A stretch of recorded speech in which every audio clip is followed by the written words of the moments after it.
नमस्कार, आप देख रहे हैं दमदार टीवी न्यूज लाइव 24/7 से इस वक्त की खबर चित्रकूट से। जी हाँ, चित्रकूट उत्तर प्रदेश के चित्रकूट बुंदेलखंड क्षेत्र में इस बार के असमय और लगातार हुई बारिश ने किसानों की मेहनत पर कहर ढा दिया है। जी हाँ, खेतों में पकने को तैयार धान की फसलें जलमग्न होकर सड़ चुकी हैं और कई जगहों पर बालियों में अंकुर फूट आए हैं। ग्रामीण इलाकों से मिली रिपोर्टों के अनुसार लगभग 80% धान की फसल पूरी तरह बर्बाद हो गई है। इस स्थिति की गंभीरता को देखते हुए एडवोकेट प्रखर पटेल व समाजसेवी मुकेश कुमार के नेतृत्व में बुंदेलखंड मुक्ति मोर्चा ने मुख्यमंत्री योगी आदित्यनाथ जी को जिलाधिकारी चित्रकूट के माध्यम से संबोधित ज्ञापन सौंपकर किसानों के लिए तात्कालिक राहत और मुआवजे की मांग की है। आपको बता दें कि अपने पत्र में बुंदेलखंड मुक्ति मोर्चा ने लिखा है कि यह केवल फसलों का नुकसान नहीं बल्कि किसानों के जीवन और भविष्य का प्रश्न है। जिस किसान की मेहनत पर प्रदेश की अन्न व्यवस्था टिकी है, आज वही किसान असहाय खड़ा है। उन्होंने कहा कि विशेष रूप से बुंदेलखंड क्षेत्र जो पहले से ही सूखा, पलायन और आर्थिक पिछड़ेपन की मार झेल रहा है, वहां यह आपदा किसानों के जीवन में विनाश बनकर आई है। खेतों में पानी भर जाने से न सिर्फ धान बल्कि मसूर, चना और आलू जैसी आगामी फसलों की तैयारी भी रुक गई है।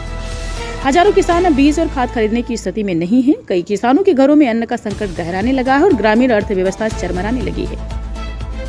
एडवोकेट प्रखर पटेल व समाजसेवी मुकेश कुमार ने मुख्यमंत्री से 4 प्रमुख मांगे की हैं। आपको बता दें, राजस्व और कृषि विभाग की संयुक्त टीमें तुरंत सर्वे करें, प्रभावित किसानों को राहत राशि और मुआवजा दिया जाए, अगली फसल के लिए ब्याज मुक्त ऋण और बीज और खाद की सहायता दी जाए। जी हाँ, तथा प्रधानमंत्री फसल बीमा योजना की जमीनी समीक्षा कर उसका लाभ किसानों तक पहुंचाया जाए। एडवोकेट प्रखर पटेल व समाजसेवी मुकेश कुमार ने कहा कि उन्होंने स्वयं कई गांवों का दौरा कर खेतों की स्थिति देखी है। उन्होंने बताया कि हमने खेतों में जाकर देखा कि धान की 80% फसल पूरी तरह खराब हो चुकी है। पकी हुई फसलें पानी में डूबकर अंकुरित हो गई हैं। किसानों के चेहरों पर निराशा और असहायता साफ झलक रही है। उन्होंने कहा कि बुंदेलखंड का किसान हर बार विपरीत परिस्थितियों में भी उम्मीद का बीज बोता है, लेकिन इस बार मौसम ने उसकी सारी मेहनत तबाह कर दी। गांव में अब यह सवाल गूंज रहा है कि आने वाले महीनों में परिवार का गुजारा कैसे होगा। जी हां, उन्होंने मुख्यमंत्री से आग्रह किया है कि इस स्थिति को कृषि आपदा घोषित करते हुए बुंदेलखंड सहित सभी प्रभावित जिलों के किसानों के लिए तत्काल राहत पैकेज की घोषणा की जाए। और उन्होंने कहा कि किसान प्रदेश की आत्मा है, उनकी पीड़ा ही प्रदेश की पीड़ा है।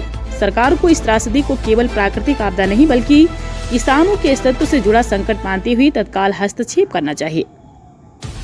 इस मौके पर एडवोकेट प्रखर पटेल, समाजसेवी मुकेश कुमार, अनुपम, भरत, कृष्णकांत, महेंद्र सिंह, सुभील, राहुल, सुनील, केशव द्विवेदी, अयूब अली, राजकुमार चूड़ामणि, नवाब अली, रस सदवा, वैजनाथ, सुनील भगत, अरविंद, रामाभिलाष, सुधीर, उज्जैन, कामता, महादेव, राम सागर, अतुल, विनीत, अलफ, नारायण, महेश, राम लखन, छुटके, अभिलाष, गौरव, ज्ञानेंद्र, आशीष, मेहंदी, हुसैन, अशोक उपाध्याय, इरशाद अली, संतोष व सभी सम्मानित किसान मौजूद रहे। क्या डिमांड है आप लोगों की? आज हम लोग सभी लोग जो विगत 28, 29 और 30 तारीख तक को जनपद चित्रकूट में तो भारी बारिश के चलते जो हम लोग का किसानों का धान था, तो पूरे जिले के किसान आज हम लोग कलेक्ट्रेट परिसर में उपस्थित हुए हैं, क्योंकि कृषि विभाग के अधिकारी द्वारा ये बयान दिया गया कि कोई फसल का नुकसान नहीं हुआ और जो हल्का लेखपाल आदि कोई अगर इस समस्या से अवगत करवाया जाता है कि बहुत सारे किसानों कम से कम 10-10, 20-20 बीघे के धान जो है जम आए खेत में, और ये सब लोग अपना धान लेकर के आज हम सब लोग आए, तो कम से कम राजस्व विभाग, कृषि विभाग की संयुक्त टीम द्वारा इसका सर्वेक्षण करवाया जाए फसल का, और जो भी अधिकारी कर्मचारी इसमें लापरवाही बरत रहा है कि किसानों का धान नहीं जमा हुआ है, तो उसके ऊपर उचित कार्रवाई किया जाए। जिन किसानों की फसलें नष्ट हुई हैं उन्हें तत्काल राहत राशि व मुआवजा प्रदान किया जाए। इसके अलावा हम लोग प्रभावित किसानों को ब्याज मुक्त ऋण और खाद अगली जो हम लोग फसल बोएंगे उसके लिए आर्थिक सहायता प्रदान की जाए। प्रधानमंत्री फसल योजना की जमीनी समीक्षा करके सुनिश्चित